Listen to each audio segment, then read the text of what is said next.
21 जून 2026 को पूरे विश्व भर के लोग मिलकर 12वां अंतर्राष्ट्रीय योग दिवस मनाएंगे।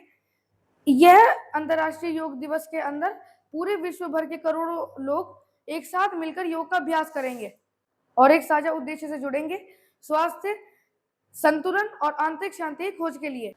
यह सिर्फ एक उत्सव नहीं है, यह उस प्राचीन ज्ञान का सम्मान है जिसने हजारों वर्षों तक मानवता को अपने आप को समझने का मार्ग दिखाया।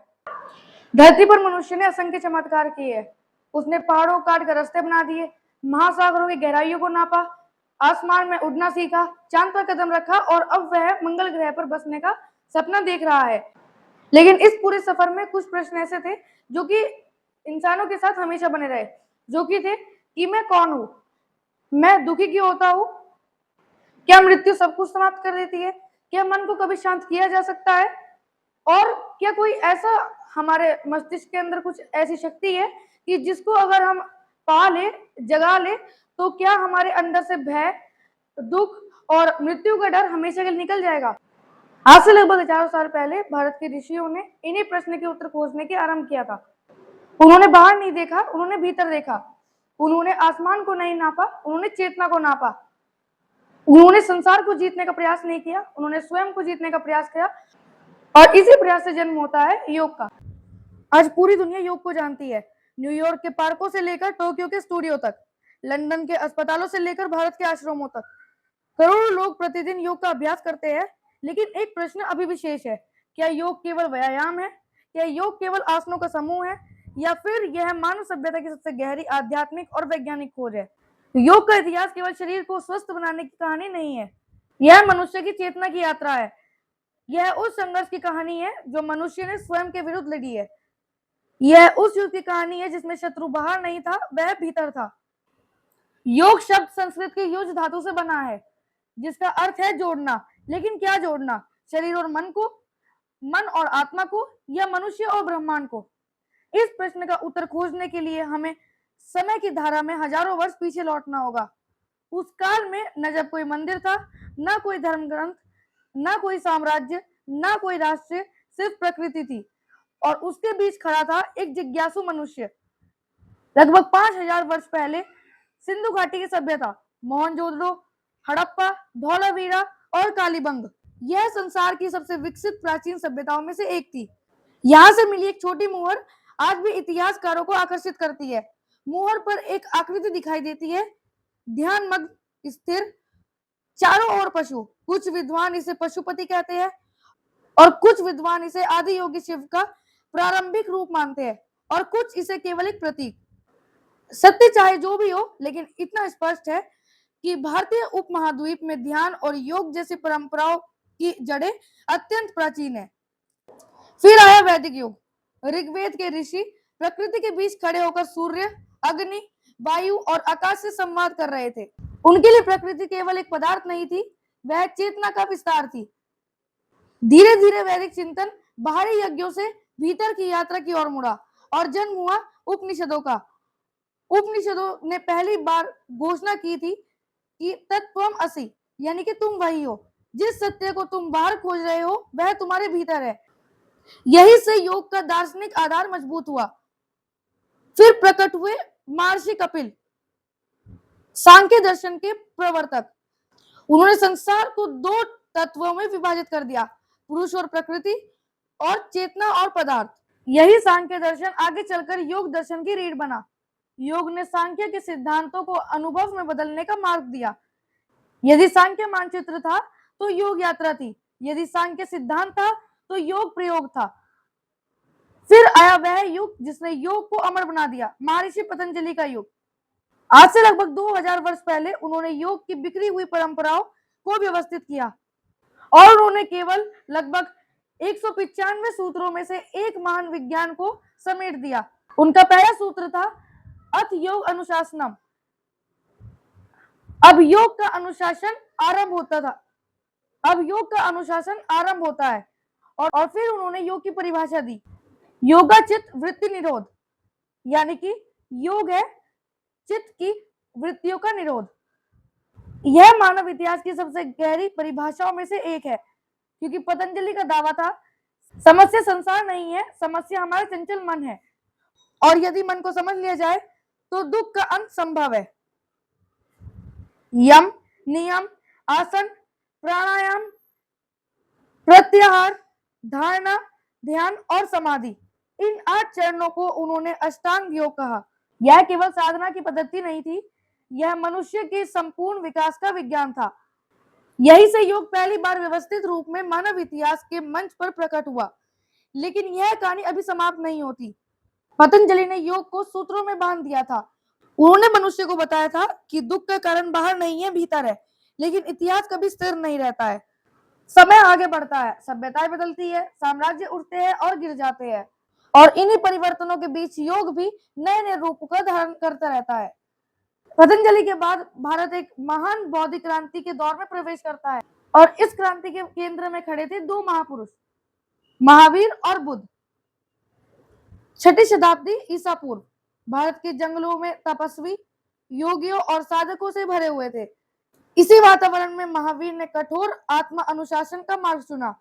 उनके लिए मुक्ति का अर्थ था इंद्रियों पर पूर्ण विजय, अहिंसा, अपरिग्रह, संयम और आत्मनियंत्रण। जैन साधकों की कठोर तपस्या ने योग की नैतिक नींव को और मजबूत कर दिया। यम और नियम जैसे अवधारणाओं में इस प्रभाव की झलक दिखाई देती है। इसी समय कपिलवस्तु का एक राजकुमार भी सत्य की खोज में निकल पड़ा, सिद्धार्थ गौतम, जो आगे चलकर बुद्ध कहलाए। उन्होंने अनेक योगियों से शिक्षा ली, कठोर तपस्या करी, लेकिन उन्हें लगा कि शरीर को पीड़ा देने से सत्य प्राप्त नहीं होगा। फिर वे बोध गया में एक पीपल के वृक्ष के नीचे बैठकर उन्होंने एक नया प्रयोग किया। सिर्फ निरीक्षण, सिर्फ जागरूकता, सिर्फ ध्यान, और एक रात उनकी चेतना में एक महान परिवर्तन घटित हुआ। वह बुद्ध बन गए, जागृत। बुद्ध ने ध्यान को संधारण तक पहुंचाया। उन्होंने कहा, अब दीपो भव, यानी कि स्वयं अपने दीपक बनो। यही से ध्यान, विपश्यना और जागरूकता की परंपरा पूरे एशिया में फैल गई। सदियां बीत गई। भारत में बौद्ध, जैन, सांख्य, वेदांत और योग एक दूसरे से प्रभावित करते रहे, लेकिन मानव की एक जिज्ञासा अभी भी शेष थी। क्या केवल मन ही नहीं, शरीर को भी रूपांतरित किया जा सकता है? क्या शरीर केवल नश्वर मिट्टी है, या उसमें कोई गुप्त शक्ति छुपी हुई है? इन्हीं प्रश्नों से जन्म हुआ तंत्र का। तंत्र ने संसार को अस्वीकार नहीं किया, उसने संसार को ही साधना का माध्यम बना दिया। तांत्रिकों ने कहा, जिस शक्ति से ब्रह्मांड बना है वही शक्ति मनुष्य के भीतर है, और उन्होंने इसको नाम दिया शक्ति, और उस शक्ति के सुप्त रूप को कहा कुंडलिनी, एक ऐसी शक्ति जो मेरुदंड के मूल्य में सोई हुई थी, जिसे जागृत करके मनुष्य अपनी चेतना को उच्च स्तरों तक ले जा सकता है। तंत्र ने ध्यान, मंत्र, मुद्रा और ऊर्जा के विज्ञान को विकसित किया। यही से योग केवल मानसिक साधना नहीं रहा, वह ऊर्जा और चेतना का विज्ञान बन गया। 8वीं से 12वीं सदी तक भारत के बीच में एक नया आंदोलन ने जन्म लिया, नाथ संप्रदाय। उसके महान आचार्य थे मत्स्येंद्रनाथ और उनके शिल्प गोरखनाथ और उनके शिष्य गोरखनाथ। गोरखनाथ भारतीय इतिहास के सबसे प्रभावशाली योगियों में से एक थे। उन्होंने योग को गुफाओं से निकालकर जनता तक पहुंचाया। उन्होंने जाति और जन्म के ऊपर उठकर साधना को महत्व दिया।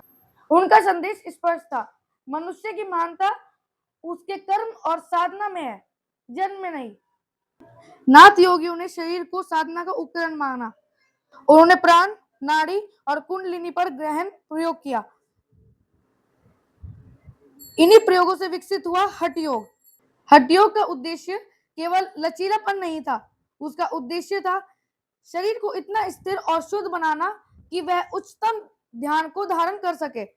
आसन, प्राणायाम, मुद्राएं, बंध, षटक्रम, ये सभी उसी परंपरा की देन है। 14वीं शताब्दी में स्वात्माराम ने हठ योग प्रदीपिका लिखी और हठ योग को व्यवस्थित रूप दिया।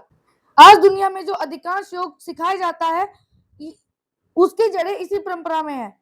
फिर भारत में विदेशी आक्रमण का दौर आया, विश्वविद्यालय नष्ट हुए, पुस्तकालय जला दिए, नालंदा की आग महीनों तक जलती रही, लेकिन योग समाप्त नहीं हुआ। वह हिमालयों की गुफाओं में चले गया, आश्रमों में चले गया, साधुओं की परंपराओं में जीवित रहा और प्रतीक्षा करता रहा एक नए युग का।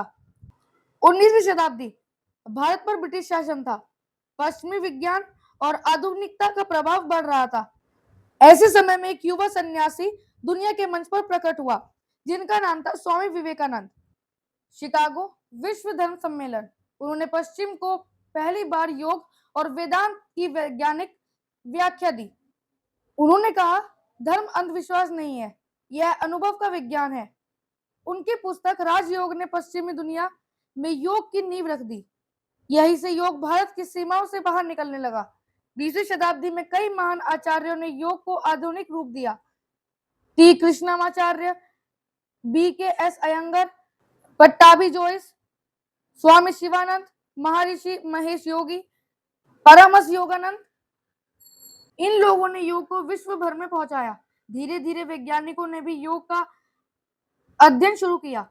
उन्होंने पहले पाया योग तनाव कम करता है, रक्तचाप नियंत्रण करता है, नींद सुधारता है, ध्यान एकाग्रित करता है, मस्तिष्क की संरचना तक बदल सकता है। जो कभी ऋषियों का अनुभव था, वह आज प्रयोगशालाओं में मापा जाने लगा है। 21वीं सदी, इंटरनेट का युग, सोशल मीडिया का युग, कृत्रिम बुद्धिमत्ता यानी कि आर्टिफिशियल इंटेलिजेंस का युग। मनुष्य पहले से अधिक जुड़ा हुआ है, लेकिन पहले से अधिक बेचैन भी है। तनाव, अवसाद, अकेलापन, डिजिटल व्यसन, ये आधुनिक सभ्यताओं की नई चुनौतियां हैं। और आश्चर्यजनक रूप से इन चुनौतियों के बीच भी मानवता फिर उसी प्राचीन ज्ञान की ओर लौट रही है, यानी कि योग की ओर। बाबा रामदेव ने 1990 के दशक के अंत और 2000 के दशक की शुरुआत में योग को भारत के घर घर तक पहुंचाने का महत्वपूर्ण भूमिका निभाई थी। जब योग मुख्यतः आश्रमों, गुरुकुलों और सीमित वर्गों तक केंद्रित था, जब उन्होंने टेलीविजन, बड़े सार्वजनिक योग शिविरों और जन जागरूकता अभियान के माध्यम से इसे जन आंदोलन का रूप दिया। 27 सितंबर 1914 को यूनाइटेड नेशन महासभा ने अपने भाषण के दौरान भारत के प्रधानमंत्री नरेंद्र मोदी ने योग के लिए एक अंतर्राष्ट्रीय दिवस घोषित करने का प्रस्ताव रखा था। उन्होंने योग को भारत की प्राचीन विरासत बताते हुए कहा कि यह मन, शरीर और प्रकृति के बीच सामंजस्य स्थापित करता है। इस प्रस्ताव को विश्व भर के देशों का व्यापक समर्थन मिला। 11 दिसंबर 2014 को संयुक्त राष्ट्र महासभा ने 21 जून को अंतर्राष्ट्रीय योग दिवस घोषित कर दिया। प्रस्ताव स्वीकार कर लिया, जिसके लिए 177 देशों ने सह प्रायोजक यानी को स्पॉन्सर के रूप में समर्थन दिया। यह संयुक्त राष्ट्र के इतिहास में सबसे व्यापक समर्थन प्राप्त प्रस्तावों में से एक था। 21 जून का दिन ही क्यों चुना गया, और इसके पीछे का तर्क है कि 21 जून उत्तरी गोलार्ध का सबसे लंबा दिन यानी कि समर सोलेस्टिस होता है। भारतीय योग परंपरा में भी इस दिन का विशेष महत्व माना जाता है। परंपरा के अनुसार इसी काल को आदियोगी शिव द्वारा योग ज्ञान के प्रसार की शुरुआत से भी जोड़ा गया है। और फाइनली पहला अंतर्राष्ट्रीय योग दिवस 21 जून 2015 को मनाया गया। करोड़ लोग एक साथ योग करने लगे। New York, Paris, Moscow, Tokyo, Sydney, Africa के गांव, दक्षिण अमेरिका के नगर, हर जगह योग पहुंच चुका था। अब वह किसी एक धर्म, जाति या राष्ट्र की संपत्ति नहीं रहा, वह मानवता की साझा विरासत बन चुका था। और फिर आया 2026, कृत्रिम बुद्धिमत्ता यानी कि आर्टिफिशियल इंटेलिजेंस मानव इतिहास को बदल रही है। रोबोट काम कर रहे हैं, मशीनें निर्णय ले रही है, लेकिन एक चीज अभी भी मशीन नहीं कर पाई है, स्वयं को जानना, चेतना का अनुभव करना, शांति को जीना। यही वह स्थान है जहां योग आज भी अद्वितीय है। 5000 वर्षों की यात्रा के बाद भी योग का मूल्य संदेश वही है। मनुष्य बाहर जितना चाहे उतना आगे बढ़ जाए, यदि वह स्वयं को नहीं जानता है तो उसकी पूरी यात्रा अधूरी है। सिंधु घाटी की मोहरों से लेकर आधुनिक प्रयोगशालाओं तक, हिमालय की गुफाओं से लेकर संयुक्त राष्ट्र तक, पतंजलि के सूत्रों से लेकर कृत्रिम बुद्धिमत्ता के युग तक, योग की यात्रा अभी समाप्त नहीं हुई है। क्योंकि योग किसी धर्म का इतिहास नहीं है, किसी राष्ट्र का इतिहास नहीं है, यह मनुष्य की चेतना के विकास का इतिहास है। और जब तक मनुष्य स्वयं को खोजता रहेगा, योग जीवित रहेगा। योग केवल शरीर को मोड़ने की कला नहीं है, योग स्वयं को जानने की यात्रा है और यह यात्रा अनंत है। आज हम एक ऐसे युग में प्रवेश कर चुके हैं जहाँ विज्ञान और प्रौद्योगिकी की गति मानव इतिहास में पहले कभी इतनी तेज नहीं रही। कृत्रिम बुद्धिमत्ता, जीन संपादक, quantum computing, brain computer interference, neuroscience, robotics, इन सब ने भविष्य की संभावनाओं को बदल दिया है। लेकिन जितनी तेजी से हमारी मशीनें विकसित हो रही है, उतनी ही तेजी से एक नया संकट भी पैदा हो रहा है। बाहरी शक्ति बढ़ी है, भीतर स्थिरता कम हुई है। जानकारी बढ़ी है, लेकिन ज्ञान कम हुआ है। संपर्क बढ़े हैं, लेकिन संबंध कम हुए हैं। और इसी विरोधाभास के बीच योग पहले से कहीं अधिक प्रासंगिक हो गया है। 21वीं सदी के अंत तक वैज्ञानिक मानव मस्तिष्क के लगभग हर हिस्से का नक्शा तैयार करने की कोशिश कर रहे हैं। वे जानना चाहते हैं कि स्मृति कहाँ बनती है, भावनाएं कैसे जन्म लेती है, निर्णय कैसे लिए जाते हैं और चेतना कैसे उत्पन्न होती है। लेकिन यहाँ एक रहस्य अभी भी बना हुआ है। मस्तिष्क का अध्ययन किया जा सकता है, चेतना का अनुभव किया जा सकता है, लेकिन चेतना स्वयं क्या है, यह प्रश्न अभी भी अनुत्तरित है। यही यही वह बिंदु है जहां आधुनिक न्यूरोसाइंस और प्राचीन योग एक दूसरे के सामने खड़े दिखाई देते हैं। योग हजारों वर्षों से कहता आया है, मन चेतना नहीं है, विचार चेतना नहीं है, स्मृतियां चेतना नहीं है, ये सब उस विशाल आकाश में उड़ते और मिटते बादल है। लेकिन देखने वाला कौन है? वह साक्षी कौन है जो विचारों को आते जाते देखता है? पतंजलि ने उसे दृष्टा कहा है, उपनिषदों ने उसे आत्मा कहा है, बौद्धों ने उसे जागरूकता की अवस्था के रूप में देखा है और आधुनिक विज्ञान अभी भी उसे समझने की कोशिश कर रहा है। 2050 तक संभव है कि कृत्रिम बुद्धिमत्ता मानव से अधिक ज्ञान रखे, वह भावनाएं सीखे, वह भाषाएं सीखे, रोगों का निदान करे, वैज्ञानिक खोजें करे, शायद कविता भी लिखे, शायद चित्र भी बनाए। लेकिन एक प्रश्न तब भी रहेगा, क्या मशीनें स्वयं को जानती है? क्या उसे अपने अस्तित्व का अनुभव है? क्या वह दुख और शांति का अर्थ को समझ सकती है? यदि नहीं, तो फिर चेतना केवल गणना नहीं है, और यदि हाँ, तो मानवता को चेतना की अपनी परिभाषा बदलनी होगी। भविष्य का एक और स्वप्न है, जो कि है अमरता। हजारों वर्षों से मनुष्य मृत्यु को हराना चाहता रहा है। प्राचीन योगियों ने दृग्याहु की खोज की, रसायनविदों ने अमृत खोजा, तांत्रिकों ने कायाकल्प के प्रयोग किए। आज वैज्ञानिक जीन संपादन और पुनर्जनन चिकित्सा के माध्यम से वही सपना देख रहे हैं। संभव है कि 2100 तक मनुष्य का औसत जीवन काल आज की तुलना में कहीं अधिक होगा। लेकिन प्रश्न वही रहेगा, क्या लंबा जीवन ही पर्याप्त है? यदि मन अशांत है, तो 100 वर्षों तक जीवन भी छोटा लगता है। यदि मन शांत है, तो एक क्षण भी अनंत लग सकता है। योग इसी सत्य की ओर संकेत करता है। कल्पना कीजिए, सन 2075, एक ऐसी दुनिया जहां मनुष्य और मशीनें लगातार जुड़ी हुई है, विचार सीधे कंप्यूटर से संवाद कर रहे हैं, स्मृतियां डिजिटल रूप से संग्रहित हो रही है, वास्तविकता और आभासी संसार के बीच एक रेखा धुंधली हो चुकी है।